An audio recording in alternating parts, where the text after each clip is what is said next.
அனைவருக்கும் வணக்கம். கல்வி தொலைக்காட்சி வாயிலாக மீண்டும் உங்களை சந்திப்பதில் மிக்க மகிழ்ச்சி. நாம் 12ஆம் வகுப்பில் இடைநிலை மற்றும் உள் இடைநிலை தனிமங்கள் பற்றிய பாடத்தில் சில பகுதிகளை ஏற்கனவே கற்று உணர்ந்துள்ளோம். அதில் மீதமுள்ளதாக இடைநிலை தனிமங்களில் சில முக்கியமான சேர்மங்களை பற்றி இந்த பகுதியில் நாம் பார்க்க இருக்கின்றோம். முதலில் நாம் பார்க்க இருப்பது பொட்டாசியம் டைக்ரோமேட் K2Cr2O7. குரோமியத்தினுடைய ஒரு முக்கியமான ஒரு சேர்மம் பொட்டாசியம் டைக்ரோமேட். இதனுடைய தயாரிப்பை இப்பொழுது பார்க்க இருக்கின்றோம். இது பொட்டாசியம் டைக்ரோமேட் ஆனது குரோமைட் தாதுவிலிருந்து பிரித்தெடுக்கப்படுகிறது. குரோமைட் தாது ஒரு ஆக்சைடு தாதுவாக இருப்பதனால் புவியீர்ப்பு முறையில் இதை அடர்ப்பிக்க வேண்டும். அதனால் புவியீர்ப்பு முறையில் அடர்ப்பித்ததுக்கு அப்புறம் அடர்ப்பிக்கப்பட்ட தாதுவை எடுத்து அதிக அளவு சோடியம் கார்பனேட் மற்றும் சுண்ணாம்பு சேர்க்கப்பட்டு 900 to 1000 டிகிரி வெப்பநிலை வைக்கப்பட்டு எதிர் அனல் உலையில் இது வறுக்கப்படுகிறது. அவ்வாறு வறுக்கப்படும் போது குரோமைட் தாதுவானது கரையக்கூடிய சோடியம் குரோமேட்டாக, மஞ்சள் நிறமுடைய கரையக்கூடிய சோடியம் குரோமேட்டாக மாறும். அதோடு சேர்ந்து இரும்பு ஆக்சைடு, கரையாத இரும்பு ஆக்சைடும் கிடைக்கும். இந்த கரைசலிலிருந்து இரும்பு ஆக்சைடானது வடிகட்டி நீக்கப்படுகிறது. மீதம் கரைந்திருக்கக்கூடிய மஞ்சள் நிறமுடைய சோடியம் குரோமேட்டுடன் நீர் சேர்க்கப்படுகிறது. நீர் சேர்க்கப்பட்டு பின்பு சோடியம் குரோமேட்டோட அடர் H2SO4 அடர் சல்ஃபூரிக் அமிலத்தை சேர்க்கும்போது சோடியம் டைக்ரோமேட்டாகவும் சோடியம் சல்பேட்டாகவும் மாறும். சோடியம் டைக்ரோமேட் நீரில் கரைந்திருக்கும். சோடியம் சல்பேட் அது அடர்ப்பித்து சோடியம் சல்பேட் படிகங்கள் பெறப்படுகின்றன. இவர் கிடைச்ச சோடியம் குரோமேட்டை பொட்டாசியம் குளோரைடு, சம அளவு பொட்டாசியம் குளோரைடு கரைசலோடு சேர்க்கும் பொழுது பொட்டாசியம் டைக்ரோமேட் ஆனது நம்மளுக்கு கிடைக்கும். இந்த கரைசலை அடர்ப்பித்து அதை படிகங்களாக மாற்றும் பொழுது ஆரஞ்சு சிவப்பு நிற பொட்டாசியம் டைக்ரோமேட் படிகங்கள் நம்மளுக்கு கிடைக்கும். இந்த பொட்டாசியம் டைக்ரோமேட் அதனுடைய இயற்பியல் பண்புகள் அப்படின்னு நாம் பார்த்தோம்னா, பொட்டாசியம் டைக்ரோமேட் ஒரு ஆரஞ்சு சிவப்பு நிற படிகம். இதனுடைய உருகு நிலை அப்படின்னு பார்த்தோம்னா 671 கெல்வின். குளிர்ந்த நீரில் கொஞ்சம் தான் கரையும். ஆனால் சூடான நீரில் இதை போட்டு கரைச்சோம்னா நல்லா அதிகமாக கரைய ஆரம்பிக்கும். இப்போ இதை வெப்பப்படுத்த போகிறோம்னு வச்சுக்கோங்க. வெப்பத்தின் விளைவு அப்படின்னு பார்த்தோம்னா பொட்டாசியம் டைக்ரோமேட் எடுத்து வெப்பப்படுத்துகிறோம்னா பொட்டாசியம் குரோமேட்டாகவும் குரோமிக் ஆக்சைடு மற்றும் ஆக்சிஜனாகவும் கிடைக்கும். இந்த பொட்டாசியம் டைக்ரோமேட்டை வெப்பப்படுத்தும் போது நச்சுத்தன்மையுடைய குரோமிய புகை உருவாகும். அதனால் பெரும்பாலும் பொட்டாசியம் டைக்ரோமேட் வெப்பப்படுத்துறதுக்கு மாற்றாக இந்த மாதிரி ஒரு சூழ்நிலைகள் இருந்தால் பொட்டாசியம் டைக்ரோமேட்டுக்கு பதிலாக சோடியம் டைக்ரோமேட்டை பயன்படுத்துவாங்க. இப்போது டைக்ரோமேட் அயனியினுடைய வடிவமைப்பு மற்றும் குரோமேட் அயனியுடைய வடிவமைப்பு பார்க்க போகிறோம். குரோமேட் மற்றும் டைக்ரோமேட் ரெண்டுமே குரோமியத்தினுடைய ஆக்சோ நேரயனிகள், ரெண்டுமே நேரயனிகள். குரோமேட் மற்றும் டைக்ரோமேட் ரெண்டுமே வலிமையான ஆக்சிஜனேற்றிகளாக இருக்கும். இதில் குரோமியத்தினுடைய ஆக்சிஜனேற்ற நிலை இரண்டுலேயுமே +6 என்ற ஆக்சிஜனேற்ற நிலையில் இருக்கும். இது நீர் கரைசலில் ஒன்றிலிருந்து மற்றொன்றாக, அதாவது குரோமேட் டைக்ரோமேட்டாகவும் டைக்ரோமேட் குரோமேட்டாகவும் மாற்றம் அடையும் இயல்பை கொண்டிருக்கவை. கார கரைசலாக இருந்தால் குரோமேட் அயனி அதிகமாக இருக்கும். அமில கரைசலாக இருந்தால் டைக்ரோமேட் அயனி ரொம்ப முக்கியத்துவம் பெறும். வேதி பண்புகள் என்று பார்த்தோம்னா பொட்டாசியம் டைக்ரோமேட் ஒரு வலிமையான ஆக்சிஜனேற்றி. ஏன்னா இது மற்றவற்றிலிருந்து எலக்ட்ரானை ஏற்றுக்கொள்ளும் பொழுது அவற்றை ஆக்சிஜனேற்றம் அடைய செய்யும். அதனால் பொட்டாசியம் டைக்ரோமேட்டை ஒரு வலிமையான ஆக்சிஜன் ஏற்றி என்று சொல்லலாம். அமில முன்னிலையில் பொட்டாசியம் டைக்ரோமேட்டில் அமிலம் சேர்த்து பொட்டாசியம் டைக்ரோமேட்டாக இருந்தால் அதில் ஏற்படக்கூடிய மாற்றத்தை இவ்வாறு சொல்லலாம். பொட்டாசியம் டைக்ரோமேட் அமிலத்தோடு சேர்க்கும் பொழுது 6 எலக்ட்ரானை ஏற்றுக்கொண்டு குரோமியம் 3+ அயனியாக மாற ஆரம்பிக்கும். இந்த வினையில் பொட்டாசியம் டைக்ரோமேட்டில் குரோமியத்தினுடைய ஆக்சிஜனேற்ற நிலை +6 இருக்கும்.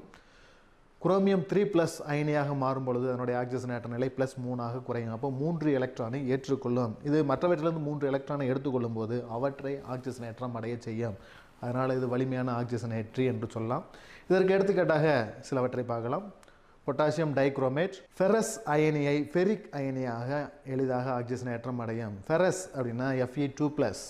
இது அமிலம் கலந்த பொட்டாசியம் டைக்ரோமேட்டோட சேர்க்கும் பொழுது இங்கே பொட்டாசியம் டைக்ரோமேட்டில் இருக்கக்கூடிய குரோமியம் +6 நிலையிலிருந்து குரோமியம் +3 நிலைக்கு மாறும். அதே சமயத்தில் ஃபெரிக்காக ஆக்சிஜனேற்றம் அடையும். Fe2+, அது Fe3+ ஆக மாறும்பொழுது ஒரு எலக்ட்ரான் இழக்கப்படும். அதனால் ஃபெரிக்காக ஆக்சிஜனேற்றம் அடையும். ஆக்சிஜனேற்றம் அடைய செய்வது அமிலம் கலந்த பொட்டாசியம் டைக்ரோமேட். அடுத்த எடுத்துக்காட்டாக அயோடைடு அயனியை அயோடினாக ஆக்சிஜனேற்றம் அடையும் எடுத்துக்காட்டாக பார்க்க போகிறோம். அமிலம் கலந்த பொட்டாசியம் டைக்ரோமேட்டோட ஏதாவது ஒரு அயோடைடை நம்ம சேர்க்கும் பொழுது, இங்கே அயோடைடாக இருக்கும்போது அயோடினுடைய ஆக்சிஜனேற்ற நிலை -1. இது ஆக்சிஜனேற்றம் அடையும் பொழுது அயோடின் மூலக்கூறு அயோடினாக மாறும் I2 என்று மாறும். I2 என்றால் அதனுடைய ஆக்சிஜனேற்ற நிலை எந்த ஒரு மூலக்கூறாக இருந்தாலும், தனித்த மூலக்கூறாக இருந்தால் அதனுடைய ஆக்சிஜனேற்ற நிலை 0. அதனால் இங்கே அயோடின் -1லிருந்து 0ஆக மாறும்பொழுது ஒரு எலக்ட்ரான் இழக்கப்பட்டிருக்கிறது. அயோடைடு அயோடினாக மாறக்கூடிய இந்த வினை ஆக்சிஜனேற்ற வினைக்கு எடுத்துக்காட்டாக இருக்கும். அதே போன்று மற்றொரு எடுத்துக்காட்டாக அமிலம் கலந்த பொட்டாசியம் டைக்ரோமேட், அதில் சல்ஃபைடு அயனியை சல்ஃபராக ஆக்சிஜனேற்றம் அடைய செய்தலை ஒரு எடுத்துக்காட்டாக பார்க்கலாம். இங்கே சல்ஃபைடு அயனி இதனுடைய ஆக்சிஜனேற்ற நிலை -2. இது அமிலம் கலந்த பொட்டாசியம் டைக்ரோமேட்டோட சேர்க்கும்போது சல்ஃபராக இது ஆக்சிஜனேற்றம் அடையும். இப்போ -2லிருந்து 0ஆக மாறும்போது 2 எலக்ட்ரான் இழக்கப்பட்டிருக்கிறது. அதனால் சல்ஃபைடு அயனி சல்ஃபராக ஆக்சிஜனேற்றம் அடைய செய்வது அமிலம் கலந்த பொட்டாசியம் டைக்ரோமேட். அதனால் பொட்டாசியம் டைக்ரோமேட் ஒரு வலிமையான ஆக்சிஜனேற்றியாக செயல்படுகிறது. குரோமைல் குளோரைடு சோதனை என்ற ஒரு சோதனையை பார்க்க போகிறோம். 11ஆம் வகுப்பில் செய்முறை தேர்வு, அந்த செய்முறை தேர்வில் உங்களுக்கு ஒரு உப்பு கொடுத்துருப்பாங்க. அந்த உப்பில் 2 மூலங்களை கண்டுபிடிக்க சொல்லியிருப்பாங்க. ஒன்று அமில மூலம், மற்றொன்று காரம் மூலம். கொடுக்கப்பட்ட உப்பில் இருக்கக்கூடிய அமிலம் மூலம் குளோரைடாக இருந்தால் இதில் குரோமைல் குளோரைடு என்ற சோதனையை நீங்கள் 11ஆம் வகுப்பில் செய்து பார்த்திருப்பீர்கள். கொடுக்கப்பட்ட அந்த உப்பை எடுத்து அதோட திண்ம பொட்டாசியம் டைகுரோமேட்டை சேர்த்து அடர் கந்தக அமிலத்தை சேர்த்து வெப்பப்படுத்தும் போது உள்ளிருந்து ஆரஞ்சு சிவப்பு நிற ஒரு வாயு வெளிவரும்.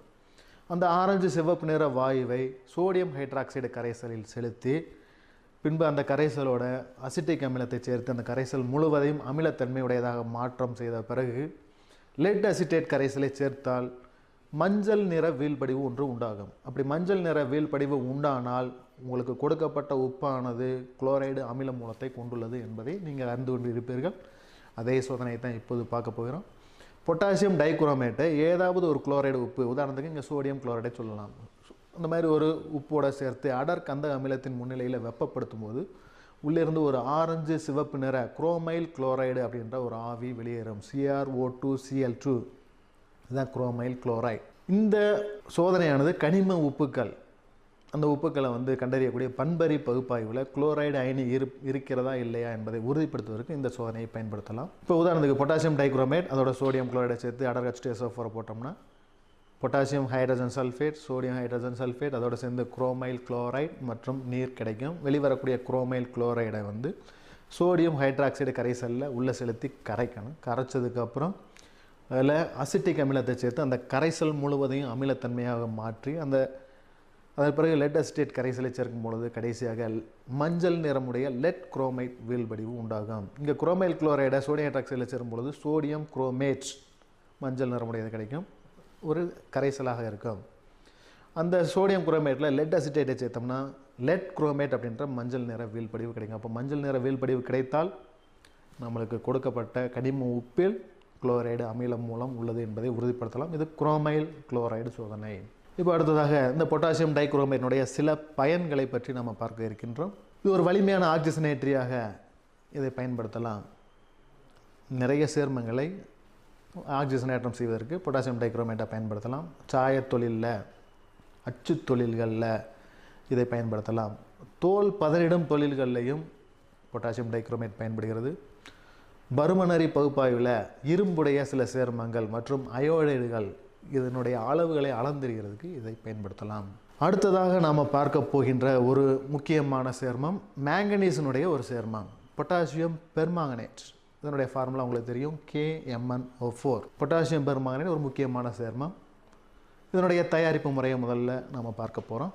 பொட்டாசியம் பெர்மாங்கனேட்டை பைரோலுசைட் அப்படின்ற MnO2 மேங்கனீஸ் டை ஆக்சைடு அப்படின்ற பைரோலுசைட் தாதுவிலிருந்து தயாரிக்கலாம்.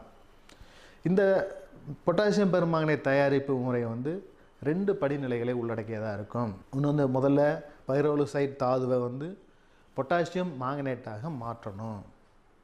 இது எப்படி மாற்றலாம் அப்படின்னா, நல்ல தாதுவை அடர்ப்பித்து அதை தூளாக்கி அந்த தூளாக்கப்பட்ட தாதுவோட பொட்டாசியம் ஹைட்ராக்சைடு மற்றும் காற்று இது 2ஐயும் சேர்க்கலாம். அல்லது பொட்டாசியம் நைட்ரேட் மற்றும் பொட்டாசியம் குளோரேட் இந்த கலவையை சேர்த்து ஆக்சிஜனேற்றி ஆக இதை சேர்த்து அது முன்னில் உருக்கும் போது இங்கே மேங்கனீஸ் டை ஆக்சைடு அப்படின்ற பைரோலுடிசைட் தாதுவானது பச்சை நிறமுடைய பொட்டாசியம் மாங்கனேட்டாக மாறும். இப்போ MnO2 பொட்டாசியம் ஹைட்ராக்சைடு மற்றும் ஆக்சிஜன் கலவையை சேர்த்து இதை உருக்கணும்னா K2MnO4 அப்படின்ற பொட்டாசியம் மாங்கனேட் பச்சை நிறமுடையதாக நம்மளுக்கு கிடைக்கும். இப்போ இந்த பொட்டாசியம் மேங்கனேட்டை வந்து பொட்டாசியம் பெர்மாங்கனேட்டாக நம்ம ஆக்சிஜனேற்றம் அடைய செய்தால்தான் பொட்டாசியம் பெர்மாங்கனேட் கிடைக்கும். இப்போ உருவான பொட்டாசியம் மேங்கனேட்டை வந்து பொட்டாசியம் பெர்மாங்கனேட்டாக மாற்றுவதற்கு 2 முறைகளை பயன்படுத்தலாம். ஒன்று வேதிமுறை, மற்றொன்று வந்து மின்னார் ஆக்சிஜனேற்றம் அடைய செய்தல். இப்போ வேதிமுறையில் ஆக்சிஜனேற்றம் அடைய செய்யலாம் அல்லது மின்னார் முறையில் ஆக்சிஜனேற்றம் அடைய செய்யலாம். இந்த 2 வழிகளில் ஏதாவது ஒரு வழிமுறையை பின்பற்றி ஆக்சிஜனேற்றம் அடைய செய்தோம்னா நம்மளுக்கு பொட்டாசியம் பெர்மாங்கனேட் கிடைக்கும். முதல்ல நம்ம பார்க்க போகிறது பொட்டாசியம் மாங்கனேட்டை வேதி முறையில் ஆக்சிஜனேற்றம் செய்வதை பற்றி பார்க்க போகிறோம். இந்த முறையில் என்ன செய்யணும்? முதல்ல பொட்டாசியம் மேங்கனேட் எடுத்து ஓசோனோட சேர்க்கலாம்.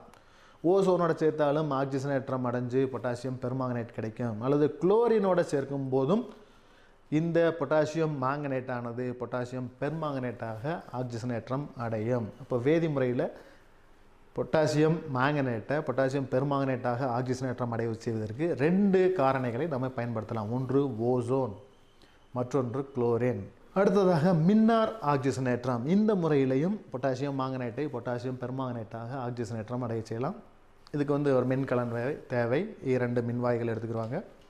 உள்ள பொட்டாசியம் மாங்கனேட்டினுடைய நீர் கரைசல் இதை மின் பகுதியாக எடுத்துக்கிட்டு அதோட கொஞ்சம் போல் காரம் உள்ளே சேர்த்துருப்பாங்க. காரம் வந்து மின் கடத்துதலை எளிமைப்படுத்துறதுக்காக அதிகப்படுத்துறதுக்காக காரத்தை சேர்த்துருப்பாங்க. இந்த முறையில் வந்து 2 மின்வாய் வழியாக ஒன்று நேர் மின்வாய் மற்றொரு எதிர் மின்வாய் மின்சாரத்தை செலுத்தும் போது பொட்டாசியம் மாங்கனேட் அயனிகளாக பிரிகை அடையும். K2MnO4 இது பொட்டாசியம் மாங்கனேட்டினுடைய வாய்ப்பாடு. இது பிரிகை அடையும் போது 2K+ அப்படின்ற பொட்டாசியம் எளிய பொட்டாசியம் அயனியாகவும் மீதம் உள்ளது மேங்கனேட் அயனியாகவும் MnO4 2- அயனியாகவும் பிரிகை அடையும். அதே போன்று நீரும் கொஞ்சம் சிறிதளவு பிரிகை அடையும். H2O நீர் பிரிகடையும் பொழுது H+ மற்றும் OH- என்ற அயனிகளாக பிரிகடையும். அப்போது இந்த மாதிரி பிரிகடைந்த அயனிகளில் வந்து எதிர்மின் தன்மையுடைய அயனிகள் அனைத்தும் நேர்மின் வாயை நோக்கி போகும்.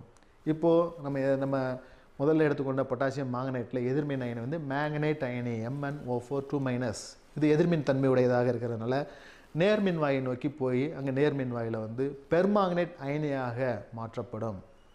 MnO4 2- பச்சை நிறமுடைய இந்த மாங்கனேட் அயனிகள் ஒரு எலக்ட்ரானை இழந்து ஆக்சிஜனேற்றம் அடையும் பொழுது MnO4- இளஞ்சிவப்பு நிறமாக மாற்றம் அடையும். இது நேர்மின் வாயில் நடக்கும். அப்படி விடப்பட்ட மீதம் ஒரு எலக்ட்ரான் மின் சுற்று வழியாக எதிர்மின் வாய்க்கு வரும். அங்கே கரை செல்லக்கூடிய H+ அயனிகளோட அந்த எலக்ட்ரான்கள் ஒன்று சேர்ந்து ஹைட்ரஜன் வாயுவாக எதிர்மின் வாயில் ஹைட்ரஜன் வாயுவானது வெளியேற்றப்படும். அப்போது இந்த மாதிரி கரைசலில் நம்மளுக்கு பெர்மாங்கனேட் அயனிகள் இளஞ்சிவப்பு நிறம் வழியாக கரைசல் மாறி இருக்கும். அந்த கரைசலை வந்து ஆவியாதலுக்கு உட்படுத்தி நன்கு செறிவூட்டி பின்னாடி குளிர்விக்கும் பொழுது பொட்டாசியம் பெர்மாங்கனேட்டினுடைய படிகங்கள் நம்மளுக்கு கிடைக்கும். இந்த மாதிரி பைரோலுசைட் தாதுவிலிருந்து நாம் பொட்டாசியம் பெர்மாங்கனேட்டை தயார் செய்யலாம். இந்த பொட்டாசியம் பெர்மாங்கனேட்டினுடைய இயற்பியல் பண்புகள் என்று பார்த்தோம்னா இது இளஞ்சிவப்பு நிற படிகம். இதனுடைய உருகுநிலை 513 கெல்வின். குளிர்ந்த நீரில் குறைந்த அளவு தான் கரையும். சூடான நீரில் போட்டு கரைச்சோம்னா நன்கு கரைய ஆரம்பிக்கும். பெர்மாங்கனேட் அயனில் வந்து மையத்தில் இருக்கக்கூடிய மேங்கனீஸ் sp3 இனக்கலப்பில் இருக்கும். இங்கே மேங்கனேட்டில் வந்து பொட்டாசியம் பெர்மாங்கனேட்டில் வந்து மேங்கனீஸ் ஆனது +7 அப்படின்ற ஆக்சிஜனேற்ற நிலையில் இருக்கும். இது ஒரு நான்முகி வடிவத்தில் வந்து மேங்கனீஸ் மையத்திலையும் 4 மூலைகளில் ஆக்சிஜனும் சேர்ந்து ஒரு நான்முகி வடிவத்தில் sp3 இனக்கலப்பு வடிவத்தில் இங்கே பொட்டாசியம் பெர்மாங்கனேட்டானது இருக்கும். இதனுடைய சில வேதி பண்புகளை பற்றி பார்க்க இருக்கின்றோம். ஃபஸ்ட்டு வெப்பத்தின் விளைவு. பொட்டாசியம் பெர்மாங்கனேட்டை வெப்பப்படுத்தும் போது உடனடியாக சிதைவடையும். சிதைவடைந்து பொட்டாசியம் மாங்கனேட் மற்றும் மேங்கனீஸ் டை ஆக்சைடு மற்றும் ஆக்சிஜன் இதை கொடுக்கும். இப்போ இளஞ்சிவப்பு நிற பொட்டாசியம் பெர்மாங்கனேட் எடுத்து வெப்பப்படுத்தணும்னா வெப்பப்படுத்தி முடியும் பொழுது பச்சை நிறமுடைய பொட்டாசியம் மாங்கனேட் நம்மளுக்கு கிடைக்கும். இது வெப்பத்தின் விளைவு. இதோடு சேர்ந்து மேங்கனீஸ் டை ஆக்சைடு என்பது கிடைக்கும். அடுத்ததாக அடர் கந்தக அமிலத்தோடு நம்ம வினைப்படுத்த போகிறோம். 2 வகையில் அடர் கந்தக அமிலத்தோடு வினைப்படுத்தலாம். ஒன்று குளிர்ந்த நிலையில் அடர் கந்தக அமிலத்தை எடுத்துக்கொள்ளலாம். மற்றொரு வினையாக சூடான அடர் கந்தக அமிலத்தை எடுத்துக்கொள்ளலாம். குளிர்ந்த நிலையில் இருக்கக்கூடிய அடர் கந்தக அமிலத்தோட பொட்டாசியம் பெர்மாங்கனேட்டை வினைப்படுத்தும் பொழுது இது உடனடியாக சிதைவடைந்து மேங்கனீஸ் ஹெப்டாக்சைடு Mn2O7 அப்படின்ற மேங்கனீஸ் ஹெப்டாக்சைடை தரும். அதோடு சேர்ந்து பொட்டாசியம் ஹைட்ரஜன் சல்ஃபேட் மற்றும் நீர்லாம் கிடைக்கும். இந்த மாதிரி உருவான மேங்கனீஸ் ஹெப்டாக்சைடு தொடர்ச்சியாக உடனடியாக வெடிக்கும் தன்மையோட சிதைவடைந்து மேங்கனீஸ் டை ஆக்சைடு மற்றும் ஆக்சிஜனை தரும். அப்போ குளிர்ந்த கந்தக அமிலத்தோட வினைபுரியும் போது பொட்டாசியம் பெர்மாங்கனேட் முதல்ல வந்து மேங்கனீஸ் ஹெப்டாக்சைடு தரும். அந்த ஹெப்டாக்சைடு தொடர்ச்சியாக சிதைவடைந்து வெடிக்கும் தன்மையோட சிதைவடைந்து மேங்கனீஸ் டை ஆக்சைடு மற்றும் ஆக்சிஜனை தரும். இது குளிர்ந்த நிலையில் அடர் H2SO4 வினை. சூடான நிலையில் அடர் கந்தக அமிலத்தோட பொட்டாசியம் பெர்மாங்கனேட்டை நாம் வினைப்படுத்தும் பொழுது மேங்கனீஸ் சல்பேட் வந்து நம்மளுக்கு கிடைக்கும். அதோடு சேர்ந்து பொட்டாசியம் சல்பேட் மற்றும் நீர் ஆக்சிஜன் மூலக்கூறுகள்லாம் கிடைக்கும். மிக முக்கியமான ஒரு பகுதியாக பொட்டாசியம் பெர்மாங்கனேட்டினுடைய ஆக்சிஜனேற்ற பண்பை நம்ம பார்க்க இருக்கின்றோம். பொட்டாசியம் பெர்மாங்கனேட் ஒரு வலிமையான ஆக்சிஜனேற்றி. வெவ்வேறு ஊடகங்களில் இதனுடைய ஆக்சிஜனேற்ற வினை வந்து வேறுபட்டு இருக்கும். வெவ்வேறு ஊடகம் என்றால் ஒன்று நடுநிலை ஊடகம், நீர் போன்ற நடுநிலை ஊடகங்களில் இதனுடைய ஆக்சிஜனேற்ற பண்பு ஒரு மாதிரியாக இருக்கும். கார ஊடகங்கள், கார உலோக hydroxide, potassium hydroxide, sodium hydroxide, இந்த மாதிரி கார ஊடகங்களில் இது வந்து ஒரு மாதிரியான ஆக்சிஜனேற்ற வினை அங்கே இருக்கும். அதேமாதிரி அமில ஊடகங்கள்லேயும் இதனுடைய ஆக்சிஜனேற்ற வினை வேறுபட்டு இருக்கும். இப்போ நம்ம ஒவ்வொன்றாக பார்க்க போகிறோம். ஃபஸ்ட்டு நம்ம பார்க்க போகிறது நடுநிலை ஊடகத்தில் பொட்டாசியம் பெர்மாங்கனேட்டுடைய ஆக்சிஜனேற்ற பண்பை பார்க்க போகிறோம். நடுநிலை ஊடகம்னா நீர். உதாரணத்துக்கு நடுநிலை ஊடகத்தில் வந்து இந்த பொட்டாசியம் பெர்மாங்கனேட் என்ன செய்யும்னா 3 எலக்ட்ரானை ஏற்றுக்கொண்டு மேங்கனீஸ் டை ஆக்சைடாக மாற்றம் அடையும். அப்போ இதனுடைய ஆக்சிஜனேற்ற நிலைன்னு பார்த்தீங்கன்னா பொட்டாசியம் பெர்மாங்கனேட்டில் ஏற்கனவே சொல்லியிருக்கேன், இதனுடைய மேங்கனீஸினுடைய ஆக்சிஜனேற்ற நிலை +7. மேங்கனீஸ் டை ஆக்சைடாக மாறும் பொழுது இதனுடைய ஆக்சிஜனேற்ற நிலை +4 மாறும். அப்போ இது என்ன செய்யுதுன்னா 3 எலக்ட்ரானை ஏற்றுக்கொள்கிறது. அப்போ மற்ற தனிமத்தை அதிலிருந்து எலக்ட்ரானை ஏற்றுக்கொள்ளும் போது அவற்றை ஆக்சிஜனேற்றம் அடைய செய்யும். அப்போ நடுநிலை ஊடகங்களை இது ஏற்றுக்கொள்ளும் எலக்ட்ரானுடைய எண்ணிக்கை 3. உதாரணத்துக்கு நடுநிலை ஊடகங்களில் சில இதனுடைய ஆக்சிஜனேற்ற வினைக்கு எடுத்துக்காட்டுகளை பார்க்கலாம். ஹைட்ரஜன் சல்ஃபைடு, இதை வந்து சல்ஃபராக ஆக்சிஜனேற்றம் அடைய செய்யக்கூடிய ஒரு வினையை பார்க்கலாம். பொட்டாசியம் பெர்மாங்கனேட்டோட ஹைட்ரஜன் சல்ஃபைடை நம்ம சேர்க்க போகிறோம். சேர்க்கும் பொழுது பொட்டாசியம் பெர்மாங்கனேட் வந்து மேங்கனீஸ் டை ஆக்சைடாக மாற்றம் பெறும். ஹைட்ரஜன் சல்ஃபைடு வந்து சல்ஃபராக மாற்றம் பெறும். இங்கே ஹைட்ரஜன் சல்ஃபைடில் சல்ஃபரினுடைய ஆக்சிஜனேற்ற நிலை -2. தனிமமாக சல்ஃபர் உருவாகும் போது அதனுடைய ஆக்சிஜனேற்ற நிலை 0. அப்போ -2லிருந்து 0 மாறும்போது அது ஆக்சிஜனேற்றம் அடையுது. அதை ஆக்சிஜனேற்றம் அடைய செய்வது நடுநிலை ஊடகத்தில் இருக்கக்கூடிய பொட்டாசியம் பெர்மாங்கனேட். இன்னொரு எடுத்துக்காட்டாக தயோசல்பேட்டை சல்பேட்டாக ஆக்சிஜனேற்றம் அடைய செய்தல். பொட்டாசியம் பெர்மாங்கனேட்டோட சோடியம் தயோசல்பேட் இந்த மாதிரி ஏதோ ஒரு தயோசல்பேட்டை நம்ம எடுத்திருக்கோம். எடுத்து நீர் போன்ற நடுநிலை ஊடகத்தில் சேர்க்கும்போது அது வந்து சல்பேட் அயனியாக மாற்றம் பெறும். இங்கேயும் அதனுடைய ஆக்சிஜனேற்ற நிலை வந்து அதிகரிச்சிருக்கும். அதனால் வந்து சல்ஃபர் ஆக்சிஜனேற்றம் அடைய செய்யப்பட்டிருக்கிறது. அடைய செய்தது வந்து பொட்டாசியம் பெர்மாங்கனேட். இது நடுநிலை ஊடகங்களில் பொட்டாசியம் பெர்மாங்கனேட்டுடைய ஒரு ஆக்சிஜனேற்ற வினை. அடுத்ததாக நம்ம பார்க்க போகிறது கார ஊடகங்களில் பொட்டாசியம் பெர்மாங்கனேட் எவ்வாறு வலிமையான ஆக்சிஜனேற்றியாக செயல்படுகிறது என்பதை பற்றி பார்க்க போகிறோம். கார உலோக ஹைட்ராக்சைடுகள், உதாரணத்துக்கு சோடியம் ஹைட்ராக்சைடு, பொட்டாசியம் ஹைட்ராக்சைடு, இந்த மாதிரி ஹைட்ராக்சைடு முன்னிலையில் நம்ம எடுத்துக்கொண்ட பொட்டாசியம் பெர்மாங்கனேட் போடும்பொழுது அந்த பெர்மாங்கனேட் அயனியானது மாங்கனேட் அயனியாக மாற்றம் பெறும். MnO4-. இது பெர்மாங்கனேட் அயனி ஒரு எலக்ட்ரானை ஏற்றுக்கொண்டு பொட்டாசியம் மாங்கனேட் அயனியாக MnO4-2- அயனியாக இது ஒடுக்கமடையும். அப்போ எலக்ட்ரானை அடுத்த வயிற்றிலிருந்து எடுத்துக்கொள்வதனால அவைகளை ஆக்சிஜனேற்றம் அடைய செய்யும். இப்போ கார ஊடகங்களில் பொட்டாசியம் பெர்மாங்கனேட் ஏற்றுக்கொள்ளக்கூடிய எலக்ட்ரானுடைய எண்ணிக்கை 1. இந்த மாங்கனேட் அயனி மேலும் ஒடுக்கும் காரணிகளால் மேங்கனீஸ் டை ஆக்சைடாக மாற்றம் பெறும். MnO4-2- மேங்கனேட் அயனியானது திரும்பொழுது ஒடுக்கும் காரணிகள் சிலவற்றோடு சேர்க்கும்போது மேங்கனீஸ் டை ஆக்சைடு இந்த மாதிரியாகவும் ஆக்சிஜன் பிறவிநிலை ஆக்சிஜனை கொடுக்கும். இந்த ஒட்டுமொத்த வினையை எழுதணும்னா ஏற்கனவே நம்ம பார்த்த நடுநிலை ஊடகங்களில் நடக்கக்கூடிய அதே வினை இந்த கார ஊடகங்களில் ஒட்டுமொத்த வினையாக இருக்கும். இங்கே கார ஊடகங்களில் பொட்டாசியம் பெர்மாங்கனேட் அதில் கூடிய மேங்கனீஸ் அதனுடைய ஆக்சிஜனேற்ற நிலை +7லிருந்து +6 குறைகிறது. 1 எலக்ட்ரான் ஏற்றுக்கொள்ளப்படுகிறது. குளிர்ந்த நீர்த்த காரம் கலந்த பொட்டாசியம் பெர்மாங்கனேட், இதை வந்து பேயர் காரணி என்று சொல்லலாம். அப்போ பேயர் காரணி என்பது குளிர்ந்த நிலையில் இருக்கணும், நீர்த்த நிலையில் இருக்கக்கூடிய காரத்தை கலந்த பொட்டாசியம் பெர்மாங்கனேட். இதை வந்து கரிம வேதியியலை நம்ம அடிக்கடி பயன்படுத்துவோம். ஆல்கீன்கள் அப்படின்ற இரட்டை பிணைப்புடைய சேர்மங்களை வந்து டையால் அப்படின்ற 2 OH இருக்கக்கூடிய டையால்களாக டைஹைட்ரிக் ஆல்களாக ஆக்சிஜனேற்றம் அடைய செய்கிறதுக்கு இந்த பேயர் காரணியை பயன்படுத்தலாம். உதாரணத்துக்கு ethylene CH2 double bond CH2 அப்படின்ற எத்திலினை வந்து பேயர் காரணியோட வினைப்படுத்தும் பொழுது CH2OH CH2OH அப்படின்ற எத்திலின் கிளைக்கால் கிடைக்கும். இந்த வினையில் வந்து பேயர் காரணி இந்த மாதிரியான பயன்படுத்துவது எதுக்கு அப்படின்னா நிறைவுறா ஒரு ஆல்கீனுடைய நிறைவுறாத தன்மையை கண்டறிவதற்காக இந்த பேயர் காரணியை நம்ம பயன்படுத்தலாம். அப்போ பேயர் காரணி என்பது குளிர்ந்த நீர்த்த காரம் கலந்த பொட்டாசியம் பெர்மாங்கனேட். இது பொட்டாசியம் பெர்மாங்கனேட்டுடைய ஒரு பயன். அடுத்ததாக அமில ஊடகத்தில் பொட்டாசியம் பெர்மாங்கனேட்டினுடைய ஆக்சிஜனேற்ற பண்பை பார்க்க போகிறோம். அமில ஊடகத்தில் உதாரணத்துக்கு நீர்த்த கந்த அமிலத்தை வந்து நாம் வந்து இங்கே பொட்டாசியம் பெர்மாங்கனேட்டோட கலந்து அமில ஊடகத்தை தயார் பண்ணியிருக்கோம். அந்த அமில ஊடகத்தில் பொட்டாசியம் பெர்மாங்கனேட்டானது ஒரு ரொம்ப மிகச்சிறந்த வலிமையான ஆக்சிஜனேற்றியாக செயல்படும்.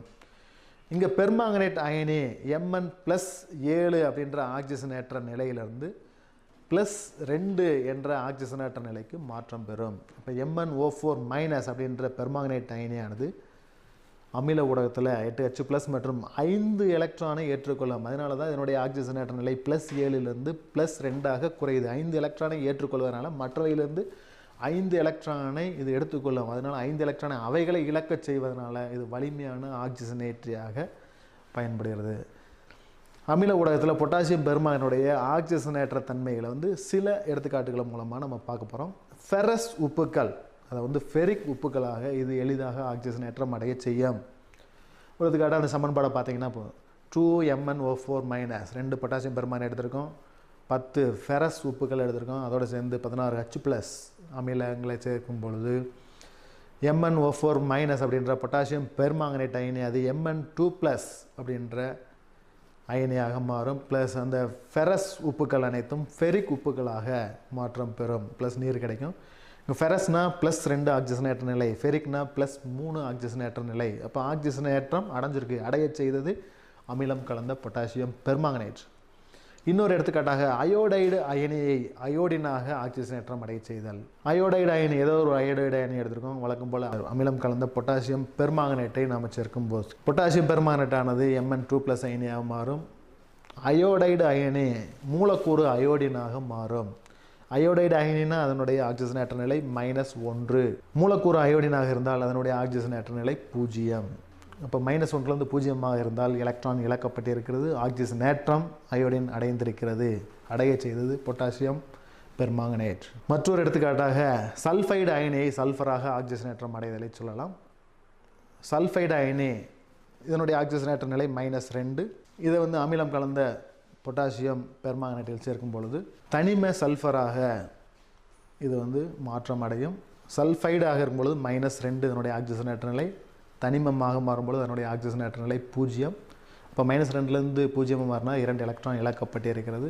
இழக்கச் செய்தது அமிலம் கலந்த பொட்டாசியம் பெர்மாங்கனேட். இது அனைத்தும் அமில ஊடகத்தில் பொட்டாசியம் பெர்மாங்கனேட்டினுடைய ஆக்சிஜனேற்ற பண்புக்கு சில எடுத்துக்காட்டுகள். இப்போ அடுத்ததாக பொட்டாசியம் பெர்மாங்கனேட்டுடைய பயன்களை பார்க்க போகிறோம். பொட்டாசியம் பெர்மாங்கனேட் ரொம்ப சில முக்கியமான பயன்கள் இது இருக்குது. இது ஒரு வலிமையான ஆக்சிஜனேற்ற காரணியாக கரிம வேதியியல் கனிம வேதியியல் அனைத்திலும் பயன்படுத்தலாம். பல்வேறு தோல் தொற்றுகள் மற்றும் காலில் ஏற்படக்கூடிய பூஞ்சை தொற்றுகளுக்கு இதை மருந்தாக பயன்படுத்தலாம். நீரை தூய்மைப்படுத்தக்கூடிய தொழிற்சாலைகளில் நிலத்தடி நீர்லேருந்து ஹைட்ரஜன் சல்ஃபைடு மற்றும் இரும்பு இது அனைத்தையும் நீக்குவதற்கு பொட்டாசியம் பெர்மாங்கனேட்டை பயன்படுத்தலாம். கரிமச் சேர்மங்களில் காணப்படக்கூடிய நிறைவுறாத தன்மையை கண்டறிய பேயர் காரணியாக ஏற்கனவே நம்ம பார்த்தோம் எத்திலின். இந்த மாதிரியான நிறைவுறாத கரிமச் சேர்மங்களினுடைய நிறைவுறாத தன்மையை கண்டறியதுக்கு பேயர் காரணியாக நீர்த்த குளிர்ந்த காரம் கலந்த பொட்டாசியம் பெர்மாங்கனேட்டை பயன்படுத்தலாம். அடுத்து ஃபெரஸ் உப்புக்கள், ஆக்சலேட்டுகள், ஹைட்ரஜன் பெராக்சைடு மற்றும் அயோடைடு இந்த மாதிரியான தனிமங்களை அளந்தெறியக்கூடிய பருமனரி பகுப்பாய்வில் நாம் இதை பயன்படுத்தலாம். அடுத்தது பொட்டாசியம் பெர்மாங்கனேட். இப்போ நம்ம பார்த்துட்டு இருந்தோம் வலிமையான ஆக்சிஜனேற்றியாக இதை பயன்படுத்தலாம் அப்படின்னு.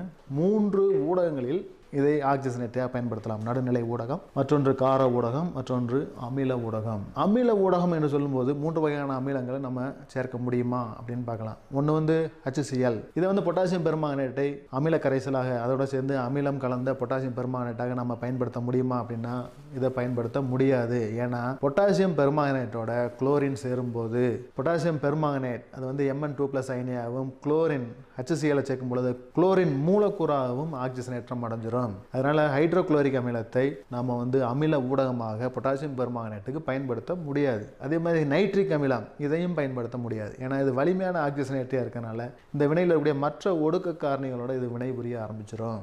ஆனால் H2SO4 நீர்த்த நிலையில் நம்ம பயன்படுத்தும் போது எந்த வேதிவினையும் பொட்டாசியம் பெர்மாங்கனேட்டோட புரிவது கிடையாது. அதனால் பொட்டாசியம் பெர்மாங்கனேட்டை அமிலத்தன்மையுடையதாக மாற்றுவதற்கு சல்ஃபூரிக் அமிலம் தான் மிகச்சிறந்த அமிலமாக அனைத்து வினைகளிலும் பயன்படுத்தப்படுகிறது. இப்போ நம்ம 3 வகையான ஊடகங்கள் பார்த்தோம். இந்த 3 வகையான ஊடகங்களையும் பொட்டாசியம் பெர்மாங்கனேட்டுடைய சமான நிறைகளை நம்ம கண்டுபிடிக்க போகிறோம். அமில ஊடகத்தில் பொட்டாசியம் பெர்மாங்கனேட்டுடைய சமான நிறை எப்படி கண்டுபிடிக்கலாம்னா ஏற்கனவே உங்களுக்கு தெரியும் பொட்டாசியம் பெர்மாங்கனேட்டுடைய மூலக்கூறு நிறை வந்து 158. அமில ஊடகத்தில் ஏற்கனவே நடத்துகிறப்ப சொல்லியிருக்கேன். அங்கே பொட்டாசியம் பெர்மாங்கனேட்டுடைய மேங்கனீஸ் ஏற்றுக்கொள்ளக்கூடிய எலக்ட்ரானுடைய எண்ணிக்கை வந்து 5 Mn+7 Mn+2 ஆக ஒடுக்கமடையும்.